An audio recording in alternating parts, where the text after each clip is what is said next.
So I want to do a quick demo on how to do appendages. So like with my little strange, adorable plush dinosaur here, I actually have two different versions of appendages. So first, I want to hide his fancy little hat and feather just to focus on the dino body. Now, what I mean by appendages is anybody that wanting to mold or sculpt rather like arms, legs, that sort.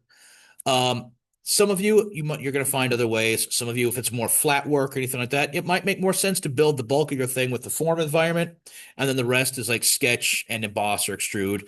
And again, that's how we created like these little features, these little insets. Those are all sketch and extrude, or rather sketch emboss onto the sides. But I want to focus on how to create arms and legs. Some, it's going to make more sense to extrude planes or faces off the body using the form edit tools. Others, it makes more sense to create them separately and then find a way to join them together, either through bridge or weld vertices. So I have a new project here. I'm just going to start, and I'm just going to create a quick little form here to give you some ideas. Sure, center point rectangle, blah, blah, blah. Let's draw something outward. Super friggin' duper. Direction, symmetric, mirror, on.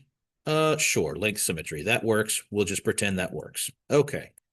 So what will be my nondescript little friend here?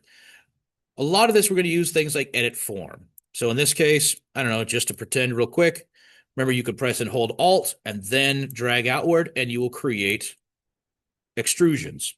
And from there, you can obviously rotate, twist, anything like that. You can scale these up and down. And if you don't press it again, you can continue to drag these up and over. However, if you stop, let go, press and hold Alt again, and now click your mouse and move, it will extrude again. And this is how you can keep moving in and out, all that kind of thing. So now I've made like, I don't know, strange little snail antenna. Great. Well, my strange to be friend snail here needs some appendages.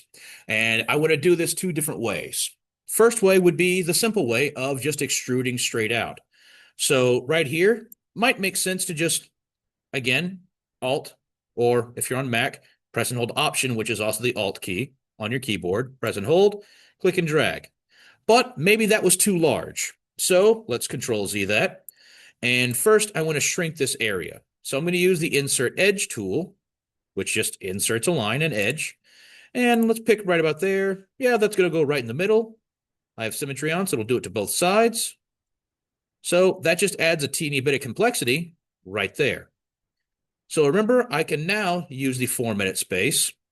And now that I have a smaller opening and space between my kind of sort of horn antenna thing and what'll be a appendage, when I press and hold Alt and drag outward, now I at least have a space between there. And that's really what a lot of this is all about. Using like insert edge or so to divide and create some space between features so it all just doesn't just jumble together. Of course, the other option is if you want, you can also delete a face and see how it instantly kind of rounds it out. That's a really convenient way of instantly making something round. Now I can go to Form Edit, and I'm going to instead now, because it's an open body, I need to select this edge, so I can't select by face, switch to the by edge, double click on the edge, and now I can extrude, Alt extrude, exactly the same way, only it's slightly more rounded now. So that is a really convenient way to automatically round something out. So however you wish to do this. Rotate, scale, whatever. Hit it again. Going to keep dragging downward. Rotate again. Maybe we're going to move it more forward. So arm goes. Sure. I'm going to have to rotate this again in the correct direction. And again, I'm using the flat square areas with the free transform, not the arrows, so I can press and hold Alt and move it in whatever direction I choose. And again, I can use the scale tools to shrink and grow these. A little more control. Great. Okay. That's a quick way of making a shape. I want to enclose that, so let's go to Modify, Fill Hole. I already had that selected, so the edge is going to fill. And you can choose however you want that to go through. You want it reduce star, which kind of does that way, which is kind of what it was originally. Fill star, you don't really get a big change off of that one this time. Collapse gives it the cross-section end. I always recommend to select the Weld Center Vertices checkbox. That bonds those all together. Did you see how everything kind of shifted around? That's just joining things together, and it hopefully won't cause problems later. The other checkbox there is if you wanted to turn these into like flat feet, keep crease, and that now makes that end a sharp, flat spot. You could always go back if I choose not to, and I wanted to create the crease later. I can hit OK, and then go to just simply crease, work my way around, and I get the exact same result. So it's up to you. But all right, cool. That makes some weird little appendages there. However, maybe that didn't make the most sense. Maybe it makes more sense to create the appendages independently. All right. Well, let's go ahead and go with something like a cylinder. Makes sense. Remember that a cylinder is open on the top and bottom, but also I'm working way out here, so I'm going to have to just kind of fudge it a little bit. What I mean by that is my origins are my origin planes are smack in the middle of my object. I'm going to have to plan ahead. I want it to be over here and go downward.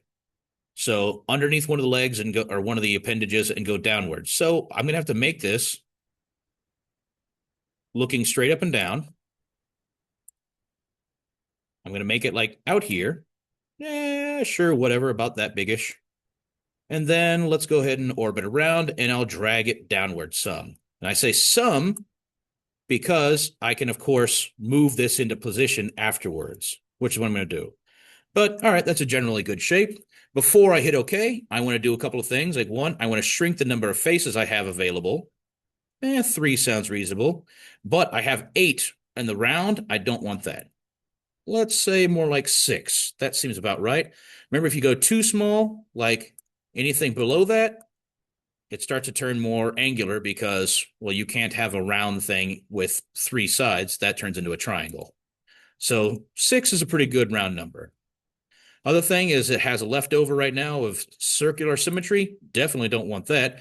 I don't want any symmetry right now because this is just going to be one side and I'm going to mirror it later. Okay, that's my starting point. And the whole point is I was just making that leg over there. So now I can select it, use my move tool, and drag it kind of sort of in position. That was it. I just wanted to create a shape, drag it, move it where I kind of want it to be. So I'm going to make, this is just going to be one leg. Of course, now it's way over there. Probably should have moved it over there-ish. Whatever, we'll figure it out later. Okay. Now is the shaping. So we'll go right back to edit form. Edit form is your go-to for most of this. All right, sure. I can drag this upward, but since it's tree transform, I can kind of move it in different directions. What if I want it to go outward? If I want to rotate it, so it's going to end up over that away-ish. Great. Something to that effect. Okay. Let's go to the side, and maybe I select now that rung. And if I drag it forward, now it suddenly gives it kind of like, it looks like the whole thing is, it turns into a knee or a noodle. It's your model. Do whatever you want. Select the very bottom one, and we'll use the center scale tool and scale the whole thing up. Now it's got like a big old suction cup foot. All right, sure, fine, whatever. Let's go ahead and say that's good enough for us. Okay. Well, for the bottom, we know that we're going to go ahead and close that. So let's fill hole at the bottom. And this is what I was talking about. We can cycle through these options, reduce star, fill star. That works okay. In this case, I'm just going to go right back to what it was. Collapse, keep center, or keep weld vertices, but I don't want to keep creases. I'm going to keep it kind of soft and friendly. Now, the problem is, how do I join this? Well, let's do a couple versions. I'm going to try and do both on this so you can see what I'm going to do. So I'm going to go ahead and use a mirror duplicate just to make a copy of this and mirror it across the XZ plane. So there we go. Duplicate, all of that, great. We can ignore the other ones because doesn't matter. Okay. But the problem is see, it's got symmetry on now, even they're two separate things. I'm going to clear symmetry off of that. but they're going to stay separate bodies. So see how if I select one, it doesn't operate on the other? Good. You do want to keep symmetry. You do want to keep your symmetry on. I am doing this for the purpose of demonstration. You definitely want to keep the symmetry on in this place. So the reason I did that is because I got to figure out how to connect these legs to that body. So if we use bridge, remember bridge works off of it has to have the same number of faces or edge faces. So I could say like, well, what if I go here and delete that? Well, the problem is now that opens up the entire bottom. That won't work. Control Z. But, all right, well, what if I delete over here? Way too high up. Control Z. So that means I kind of need to figure out something in between. So let's go ahead and edit form. I'm going to drag these lines. Let's make it wider. Sure. Because what I want to do is now go to insert edge. No, I don't want to clear that one. Let's select the middle, and I want to make sure I get both the front and the back. And I want that to be both sides. And now I'm going to drag those lines closer. The reason I'm doing that is because as soon as I hit OK, all right, it's got kind of weird stuff, but now I have a gap between the areas I can delete to create a hole. Perfect. So do I need to delete both of these? Don't know. We'll see. Let's go ahead and delete. All right, that makes a huge hole, but we can kind of align this now. Now I just have like big pants going. Actually, that really does look like pants or short pants. Okay, Mickey Mouse versions aside, let's go ahead and use the edit form again. And I'm just selecting that whole opening line. And I'm just going to use like the scale tool to start kind of shrinking this down. Let's try moving into position. Again, I'm just trying to align these two things as best I can. Maybe I use a single scale, shrink it one way, and now I have to actually move the whole thing forward. This whole thing is a dance back and forth. Now it looks like the best option is maybe rotate.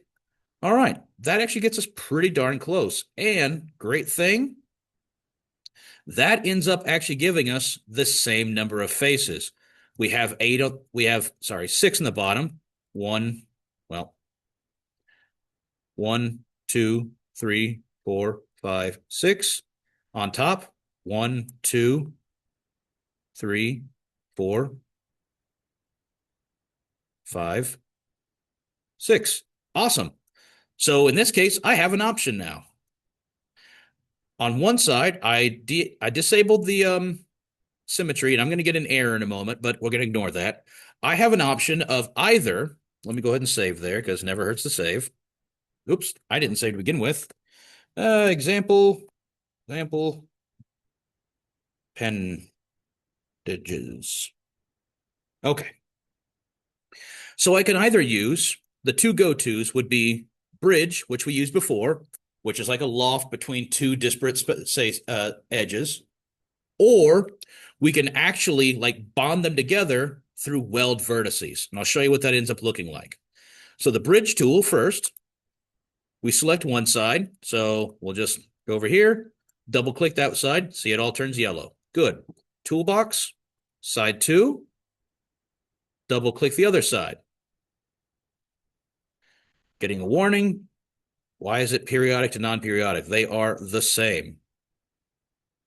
Let's hit preview. Well, if it's giving me a preview and it works, well, guess what it does? Works. All right. I do want to dial back the number of sides, faces, to like 1. Okay. Hit OK. Bam. Now I'm getting a warning because symmetry. The body I just created, my strange little horn eyeball stock thing friend, the green line is there for symmetry left and right. I disabled symmetry to the two different legs because I wanted to be able to show you two different ways of joining them. So that's all that's warning me about. It's fine. If I go to finish form, it's not going to give me a problem because it's just a warning that, hey, you're about to screw up. So let me go back in, edit form. I'll hit save. All right. Bridge legs, or leg, I guess.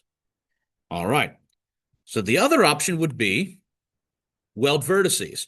Whereas the bridge works off of the faces and edges, Weld Vertices works off of, well, the vertices. Makes sense. Let's go to Modify, Weld Vertices.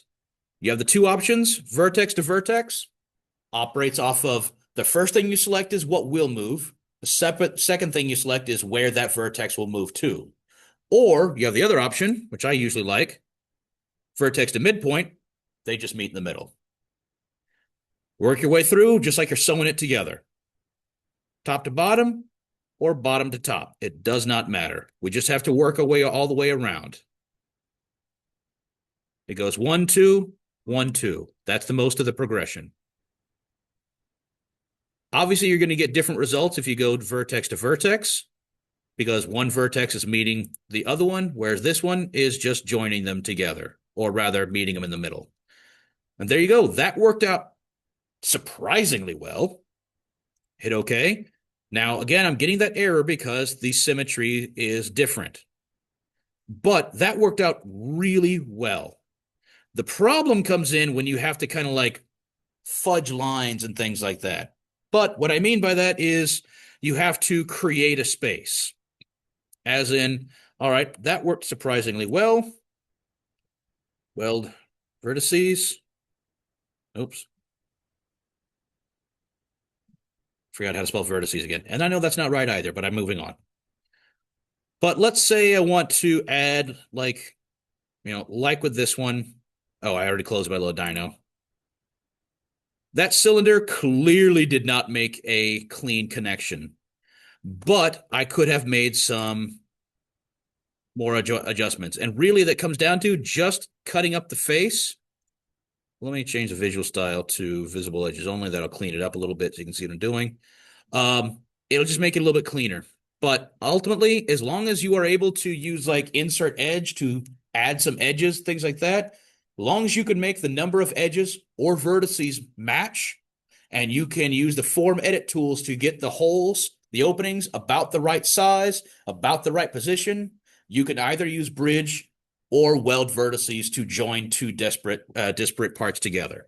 So whichever is your preferred method, either form edit, face, and extrude by pressing and holding the Alt button on your keyboard, or Option Alt on Mac, and extrude faces, or make them separately, kind of squish shape and twist them around and make them fit. Whatever works for you works best. And there you go. My strange little creature thingy has, well, different pant legs, but I'm not going to judge him on that. So just want to show you a quick way of joining different bodies onto a main body appendages using the form environment tools. Hope that helps.